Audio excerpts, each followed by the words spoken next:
abashweri no kushabwa kuguma hamwe bakwatanise bigambirwe Vicar General Reverend Father Dr. Severus Ndugwa aha Kereziya ya St. Noah Mutara Parish mu Rumetoma District.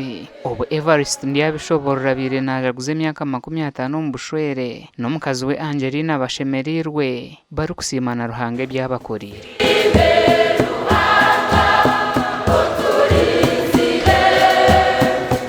Shago mu Matayo 19 shoro rwa mukaga akakwate ko muntu na mugenzi we bakahamwa bwa Ruhanga umushero burkwera bakarahira bakajwekana nepeta ecikurugamu n'ebintu bingi munonga ebiruhanga rworeka umbantu kabo.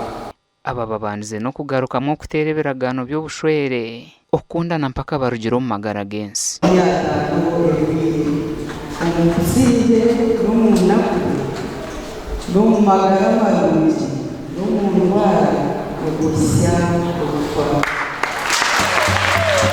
Emyeto bingi nayo butire rigenda tekwenda kwikomitinga tukubasika mbe nazayo ebintu bishobeka bigeyo nga Ruhanga nabishobora reba Evaristo na Angelina emyaka 5 na kumwibaza kusiamu nchoreka kudubasika nabwanyuma abashwerine bahirwa amagezi ahakuba kubasa kuhangaza obushwere bwabo.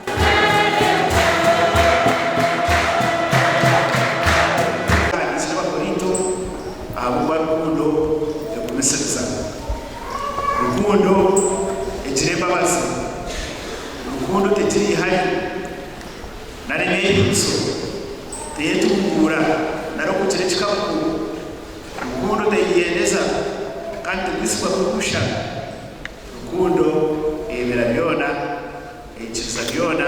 Evariste ndiyabishobora omyaka 57 y'obukuru n'omukazi we Angelina batugambira habwenki bashazire mu kusima Ruhanga.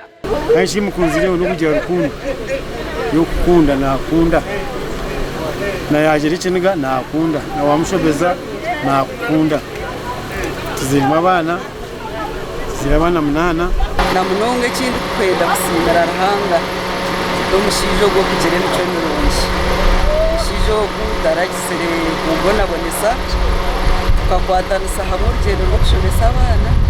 Abazire banje babaruga hare batanishire hare bashomesa abana binji batine cyango kibine kandi nyewe nkamuhara wabo ndejereho ikintu cyo gukundana kandi ukundana no kutibamo umusereza kandi no kwesiga Ruhanga umuliyoni bikubano gasha kwa Mike atwakire.